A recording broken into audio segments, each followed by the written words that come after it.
Your great name shall stand.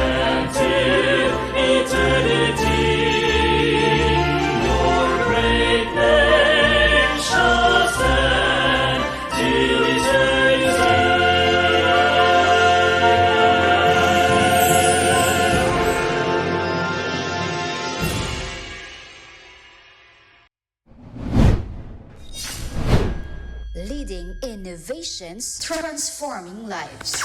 Batangas State University Vision, a premier national university that develops leaders in the global knowledge economy.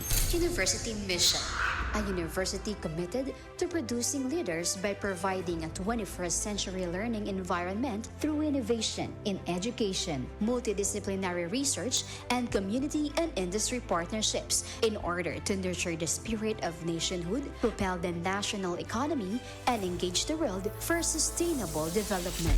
University core values: patriotism, service, integrity, resilience, excellence, and faith. College goals. The College of Arts and Sciences aims to provide leadership in quality instruction, research, extension service, and professional training in the arts and sciences. It also aims to produce scientifically trained, economically stable, and environmentally conscious citizens. Moreover, it is also anchored on the philosophy of providing students with humanistic education, geared to enhance their commitment to personal growth and social transformation, thus making them professionals possessing love and faith in the Almighty God, their country, and fellow men. Bachelor of Arts in Communication Program Educational Objectives. This program aims to equip students with the knowledge and skills in the theory and practice of communication, applicable in various professions and contexts with focus on media professions. Batangas State University.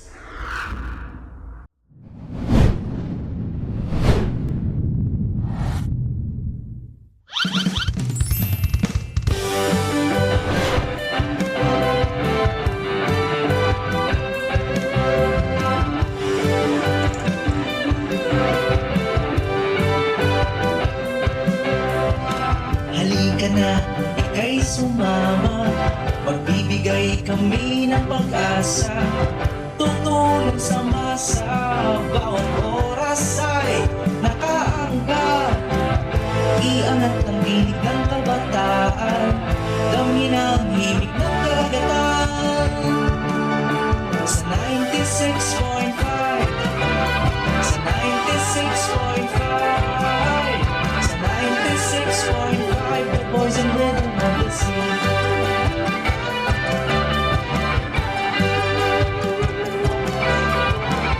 Boses ng at state yung araso, na subo ay naririto. Papanahon, makabago at totoo ang hatid na serbisyo para sa inyo. Isang bayan, talakayin at pag-usapan, namamunang radyo number 1 sa 96.5, sa 96.5, sa 96.5, the boys and rhythm of the sea.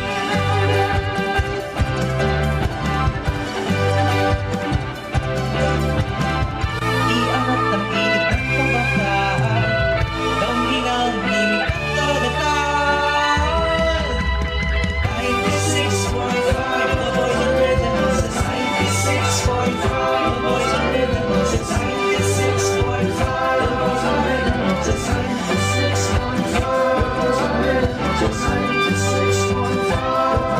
rhythm of the sea. 96.5, the boys and rhythm of the sea. 96.5, the boys and rhythm of the sea. 96.5, the boys and rhythm of the sea. 96.5, the boys and rhythm of the sea. 96.5, the boys and rhythm of the sea.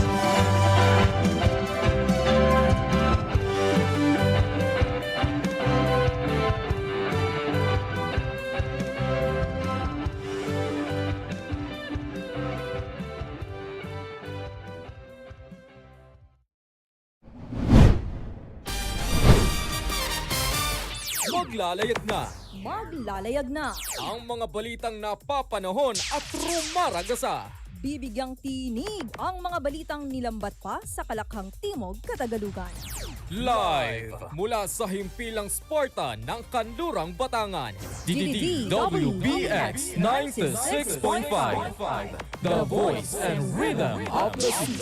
Balitang nakaangkla ulat na makamasa, kasangga ang Bat State ulat sa umaga. Magandang araw, Pilipinas! Magandang araw, Batangas. Ito ang Bud State Ulat sa Umaga.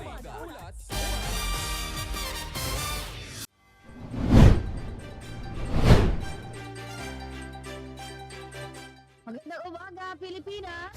Magandang umaga, Batangas!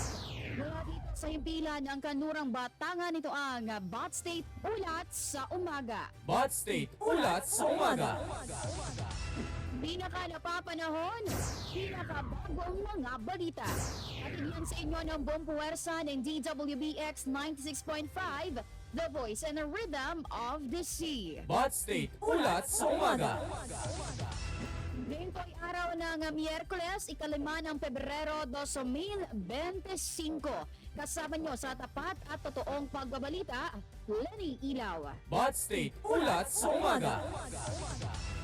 Ay nga nakikinig sa nag-iisang himpilan ng Batangas State University, Aras of Nasugbu.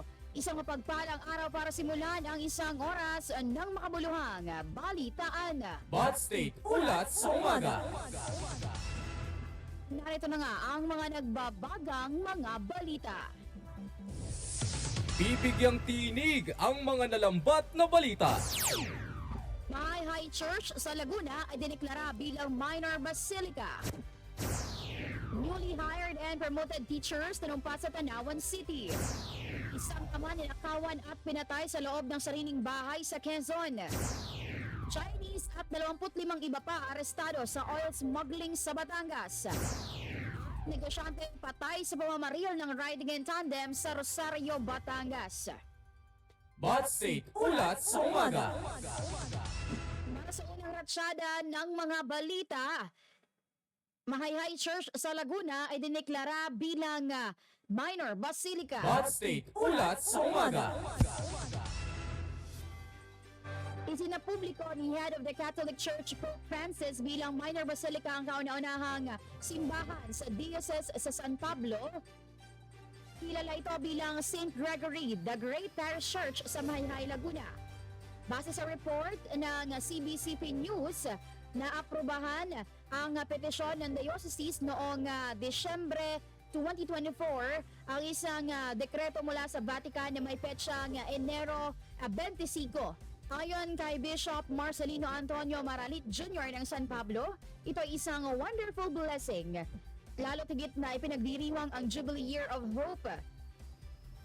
Konting kaalaman, ang Mahay Church ay itinatag noong 1567 na may pagkakakinlanlan bilang makasaysayan at arkitektural nitong kahalagahan. At ayon sa Vatican, ang isang minor basilica ay dapat maging sentro ng buhay liturhikal at pastoral at may ugnayan sa Santo Papa, gayon din sa Simbahang Katolika sa Roma. Samantala, binigyang pansin rin ng National Museum of the Philippines ang Mahay Church bilang isang National Historical Treasure sa taglay nitong mayamang kasaysayan at natatanging arkitektura nito. Bud State Ulat sa Umaga. Samantala, newly hired and promoted teachers tanumpa sa Tanawan City. Formal lang nanumpa ang mga guro sa pampublikong paaralan sa lungsod ng Tanawan. Ito ay sa pangunguna ng kanilang butihing Mayor Sonny Colliantes. Layon ng punong lungsod na mabigyan ng dekalidad na edukasyon at kasanayan ang mga mag-aaral na Tanawenyo. Samantala, ang mga nasabing guro ay kasalukuyang nakadeploy. Kasabay rin ito ang taos-pusong pasasalamat ng punong lungsod dahil sa pakipagtulungan ng lokal na pamahalaan. Bud State Ulat sa Umaga. Ibang balita naman tayo, isang ama ninakawan at pinatay sa loob ng sariling bahay sa Quezon. Patay ang isang ama matapos looban at pagnakawan ng dalawang hindi pa nakikilalang suspect sa barangay Malabanban Sur, Candelaria, Quezon noong madaling araw noong February 3. Ayon sa ulat, pumasok ang mga armadong suspect sa bahay ng biktimang si alias Willie at agad siyang niyakap ng isa sa mga salarin. Sinubukan naman niyang agawin ng baril ngunit binaril siya nito sa dibdib. Matapos ang pamamaril, kinuha ng mga suspect ang hindi pa matukoy na halaga ng pera bago tumakas habang isinugod naman ang biktima sa ospital ngunit idineklarang dead on arrival. Patuloy ang investigasyon ng mga otoridad upang matukoy at mahuli ang mga sospek. Bot State Ulat sa Umaga. Yan at iba pang mainit na mga balita makalipas ang isang paalala. Ako'y may kahandaan, kaya't ako'y walang alinlangan. Narito ang ilang tagubilin sa oras ng lindol. Ang lindol ay isang sakuna na nagmumula sa pagyanig at pagbibitak-bitak ng lupa. Maraming pinsala at panganib ang maaaring gawin nito. Kaya't dapat alam natin kung anong mga hakbang ang nararapat nating gawin bago at pagkatapos ng lindol. Maghanda ng isang bag laman ng pangunahing pangangailangan na maaaring bitbitin sa oras ng pagyanig gaya ng mga delata, noodles, bigas, tubig, gamot at iba pa. Kung ikaw ay nasa loob ng isang gusali, manatiling kalmado at humanap ng lugar na malayo sa mga bagay na maaaring bumagsak. Takpan ang ulo ng iyong mga kamay, bahagyang yumukod at magtago sa ilalim ng matibay na mesa o kama habang nagpapatuloy ang lindol. Iwasang tumigil sa harap ng matataas na gusali, poste o mga puno na maaaring bumagsak. Kung ikaw naman ay nagmamaneho, huminto sa isang lugar na malayo sa mga bagay na maaaring matumba gaya ng mga poste at iba pa. Iwasang lumapit sa tulay at tunnel dahil maaaring masira ang mga ito habang papalakas ang lindol. Kung ikaw naman ay nakatira sa tabing dagat, maging alisto sa mga abiso mula sa local government unit dahil sa banta ng tsunami. Kung ikaw naman ay nakatira sa mataas na lugar, maging handa sa posibleng pagguho ng lupa. Suriin ang sarili at tingnan kung ikaw ay may pinsalang natamo sa katawan. Maging handa sa aftershocks na maaaring sumunod makalipas ang ilang minuto. Tandaan, ang kahandaan ang magliligtas sa iyo sa kapahamakan. Isang paalala mula sa DWBX 96.5, The Voice and Rhythm of the Sea. At kayo nga ay nakatutok pa rin, ito lamang yan sa Bot State Ulat sa Umaga. Bot State Ulat sa Umaga. Sa pagpapatuloy ng ating balitaan, Chinese at 25 iba pa arestado sa oil smuggling sa Batangas. Nasa kote ng mga tauhan ng PNP Criminal Investigation and Detection Group ang isang Chinese at 25 iba pa dahil sa umano'y pai o pagnanakaw ng krudo sa Subukin Port sa San Juan, Batangas. Nakumpiska ng mga otoridad ang 11 tanker truck at fishing vessel na may karagang 200,000 litro ng produktong petrolyo na nagkakahalaga ng mahigit 12 million pesos. Nasa kusudian na ng CIDG Batangas ang mga suspect na nahaharap sa kasong paglabag sa Presidential Decree 1865 o illegal trade of petroleum products. Samantala, dinala na ang mga nakumpiskang produkto sa Bureau of Customs para sa dokumentasyon at pangangalaga sa mga nakuhang ebidensya. Bot State Ulat sa Umaga. Ibang balita, negosyante patay sa pamamaril ng riding in tandem sa Rosario, Batangas. Nasawi ang isang negosyante matapos pagbabarili ng riding in tandem sa Barangay San Isidro, Rosario, Batangas. Batay sa paunang investigasyon ng Rosario Municipal Police Station, dumating ang dalawang lalaking sakay ng isang itim na motorsiklo at agad na pinaputukan ng back rider ang biktima ng paulit-ulit. Sinubukan pang tumakas ng biktima patungo sa likurang bahagi ng kanyang hardware, ngunit hinabol siya ng mga sospek at muling pinaputukan sa iba't ibang bahagi ng katawan na nagresulta sa kanyang pagkamatay. Patuloy ang investigasyon ng mga otoridad upang matukoy ang mga salarin at ang motibo sa krimen. Bot State Ulat sa Umaga. Yan ang unang pasada ng mga balita. Sa aming pagbabalik, hatid naman namin po sa inyo ang ikalawang bugso ng mga balita, kaya naman manatiling nakatutok. Dito lamang yan sa DWBX 96.5, The Voice and Rhythm of the Sea. Isa ka rin ba sa laging nabibiktima ng fake news o hindi sinasadyang nakakapagpakalat ng mga ito sa social media? Dahil sa dami ng mga impormasyong kumakalat sa social media, hindi maitatangging lumalaganap na rin ang mga fake news. Kaya't huwag agad maniniwala sa mga impormasyong kumakalat ngayon. Panahon na upang magkaroon tayo ng kaalaman upang hindi tayo mabiktima ng mga maling impormasyon. Narito ang mga bagay na dapat mong tandaan at isaalang-alang bago tayo magbahagi ng mga impormasyon sa social social media. Una, basahing mabuti ang impormasyong nilalaman at kung paano nakalap ang balita. Pangalawa, alamin kung anong news outlet o sinong manunulat ang naglathala nito. Pangatlo, tukuyin ang petsa at oras kung kailan ito na-published. Pang-apat, tukuyin kung balanse ba ang pinapahayag na istorya. Panglima, obserbahan at tukuyin ring mabuti ang mga nilalamang mga larawan at kataga at humanap ng iba pang pinagkakatiwalaang mga tagapagbalita na naglathala ng kaparehas na impormasyon kung ikay may pagdududa. Mahalagang maging mapanuri at tiyaking tamang impormasyon lamang ang ating ibinabahagi. Isang paalala mula sa DWBX 96.5, The Voice and Rhythm of the Sea. Ngayong panahon na malapit na ang halalan, bilang isang mamamayang Pilipino na may karapatang bumoto ay dapat maging matalino sa pagpili ng mga ninanais maging leader. Paano nga ba magiging matalino sa pagpili ng kandidato? Una, kilalanin o ilista ang mga kakandidato sa halalan, kung ano ang kanilang mga paninindigang posisyon at kilatisin ang kanilang mga plataporma. Pangalawa, alamin ang mga isyung nais mong bigyang pansin ng mga kandidato. Ilang halimbawa nito ay ang kahirapan, unemployment, karahasan at iba pa. Pangatlo, kilalanin ang mga kakandidato sa paraang pag-attend ng mga pagpupulong ng komunidad, panonood ng mga debate at public discussion ng mga kandidato, at alamin ang educational attainment at leadership background ng bawat kandidato. Pang-apat, ay salain ang lahat ng naitalang impormasyon na iyong nakalap at pagkatapos nito ay madali mo nang mapipili ang iyong nais iboto. Maging matalino sa pagboto, ang ating karapatan, gamitin ng wasto.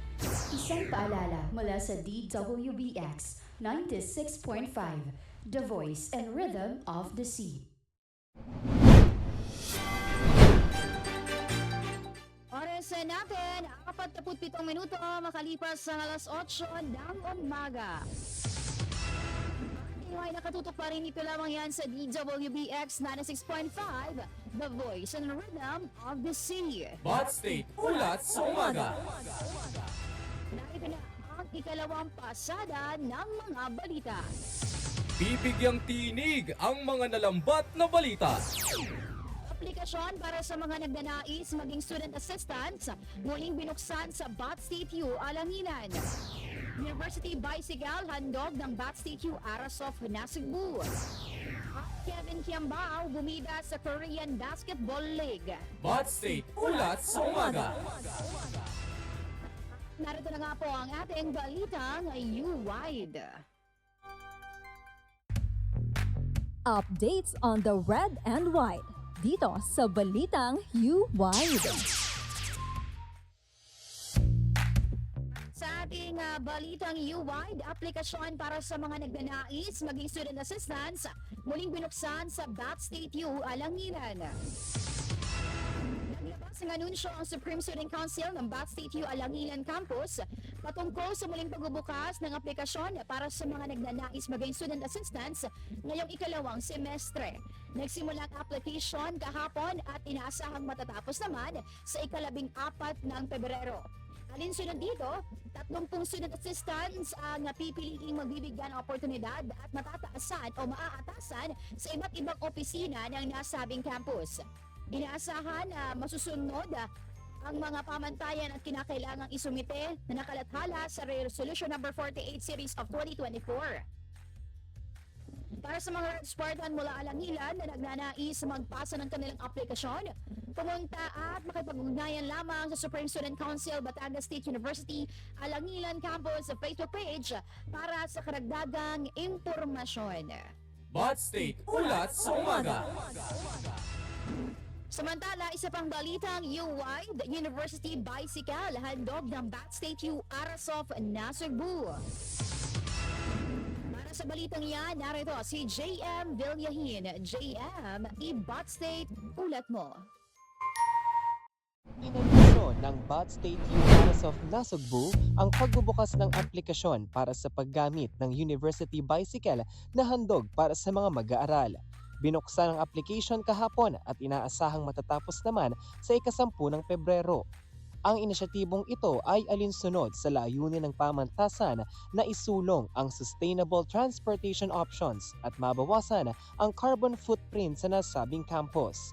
Pinapayuhan ang mga mag-aaral na nais magpasa na ihanda ang mga requirements katulad ng valid student ID o proof of enrollment, completed application form at proof of physical bicycle capability na isusumite sa kani-kanilang program chairs. Para sa mga Red Spartan mula Nasugbu na nagnanais magpasa ng aplikasyon, pumunta lamang sa Batangas State University Aras of Nasugbu Facebook page para sa karagdagang impormasyon.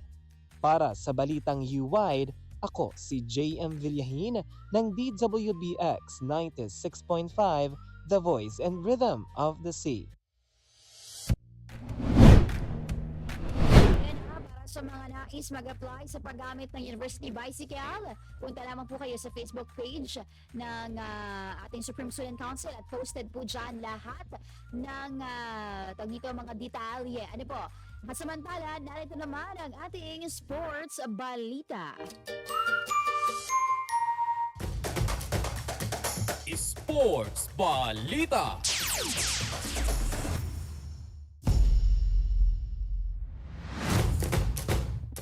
Para nga sa ating sports balita, Kevin Kiambao bumida sa Korean Basketball League. Para sa balitang yan, narito naman si Marwin Gonzalez. Marwin, i-Bat State ulit mo. Pinatunayan ni Kevin Kiambao ang kanyang husay sa larangan ng basketball matapos magpakitang gilas sa Korean Basketball League bilang manlalaro ng goyang. Sa kanilang laban kontra Wonju, nagningning ang kanyang laro matapos makapagtala ng career high na 36 na puntos kasabay ng 12 rebounds, 3 assists at 2 steals. Malaking tulong ang kanyang pagganap upang maipanalo ng goyang ang laban sa score na 86-82 kahit pa noong una ay nahuhuli sila sa 22 puntos. Ito ang unang panalo ni Kiambao kasama ang goyang matapos silang mabigo sa anyang sa nakaraang laro. Dahil dito umaasa ang kanilang mga tagahanga na magtutuloy-tuloy ang kanilang pag-angat mula sa kasalukuyang record na 11 panalo at 24 na talo. Samantala, malaki rin ang papel ng maaaring gampanan ni Kiambao sa Gilas Pilipinas habang sila ay naghahanda para sa FIBA Asian Cup 2025. Para sa Sports Balita, ako si Maureen Gonzalez ng DWBX 96.5, The Voice and Rhythm of the Sea. Salamat, Maureen Gonzalez. Narito naman po ang ating ulat, panahon. May araw ng Miyerkules, magdadala ng mga makulimlim na kalangitan at may hina hanggang katamtamang pag-ulan sa Cagayan Valley, Cordillera, Administrative Region, Quezon, Aurora at Camarines Norte. Dulot ito ng amihan. Sa nalabing bahagi ng Luzon, kabilang ng Batangas, bahagyang maulap hanggang sa maulap na kalangitan. At kung may pag-ulan, mahina lamang ang maaaring maranasan. Samantala, maaari ring makaranas ng kalat-kalat na pag-ulan sa Visayas, partikular na sa Eastern Samar at Southern Leyte. Easterlies rin ang maaaring magdala ng ulan sa Mindanao, partikular na sa Davao Oriental at Caraga Region. Sa nalabing bahagi naman ng bansa, maaaring asahan ang bahagyang maulap hanggang sa maulap na papawirin at isolated thunderstorms sa hapon o sa gabi.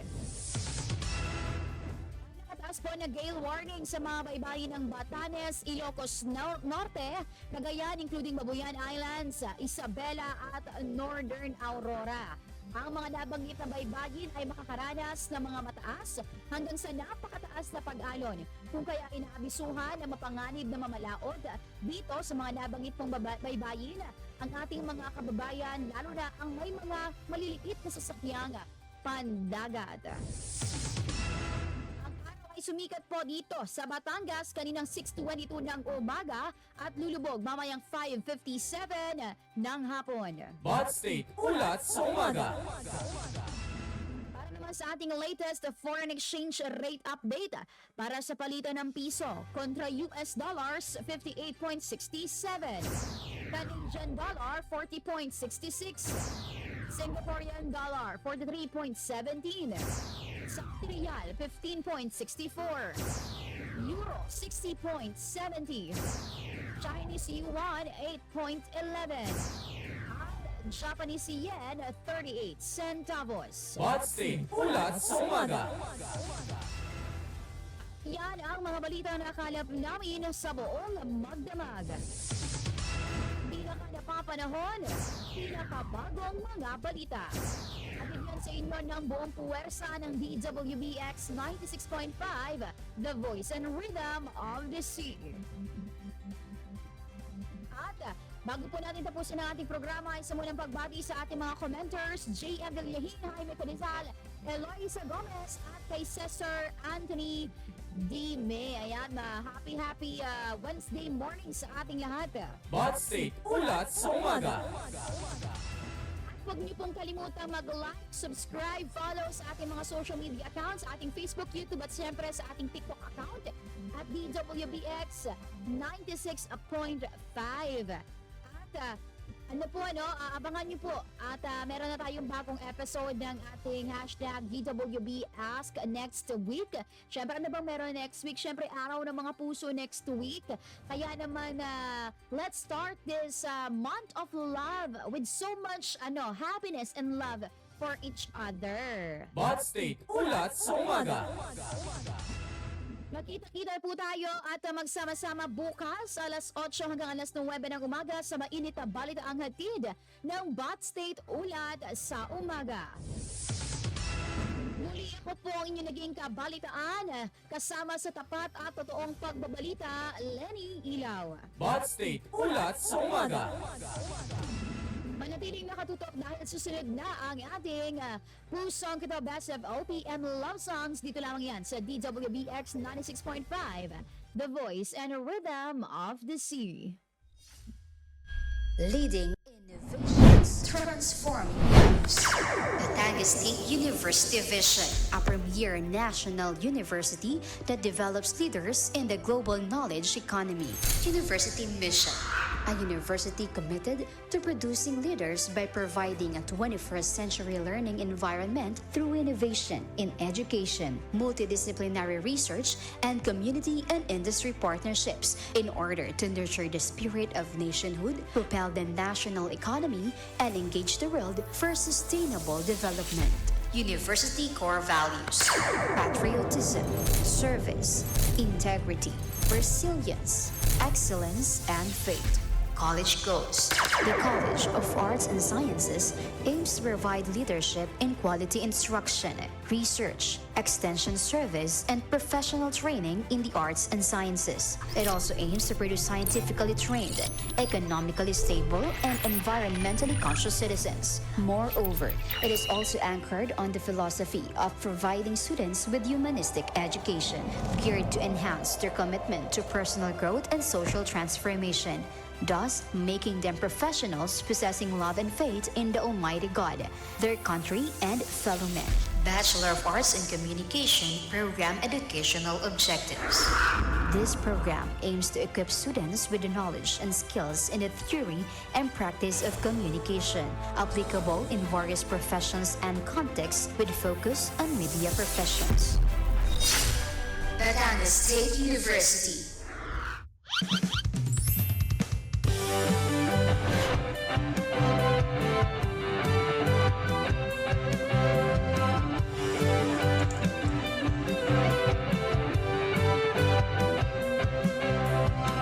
Halika na, ika'y sumama. Magbibigay kami ng pag-asa. Tutulong sa masa. Bawat oras ay nakaangka. Iangat ang tinig ng kabataan. Dami ng himig ng karagatan. Sa 96.5, sa 96.5, sa 96.5, The Voice and Rhythm of the Sea.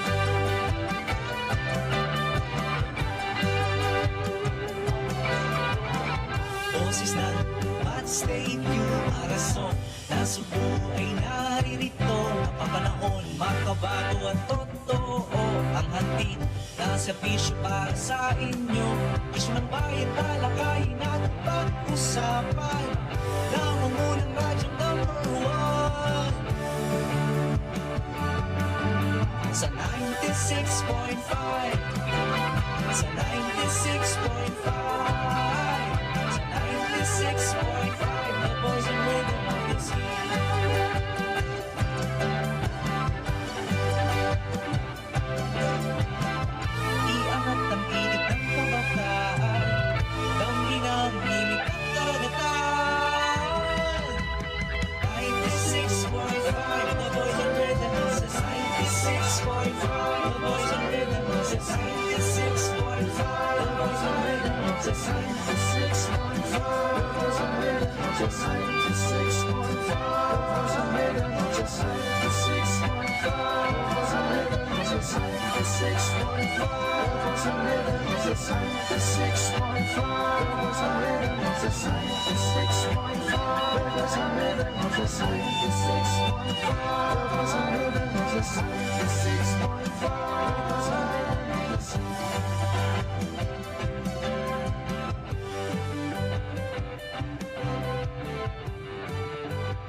Heto na!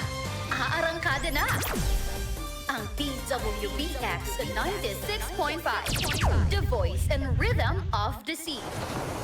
Ang campus radio station Na magpapakilig magpapaiyak at magpapasaya sa inyong araw. Pusong ko to. The best of OPM love songs. Bida ang mga tugtugin na tiyak mapapasabay kahit mga oldies. Mr. DJ, can I make a request? Lalo na ang ating mga Gen Zs.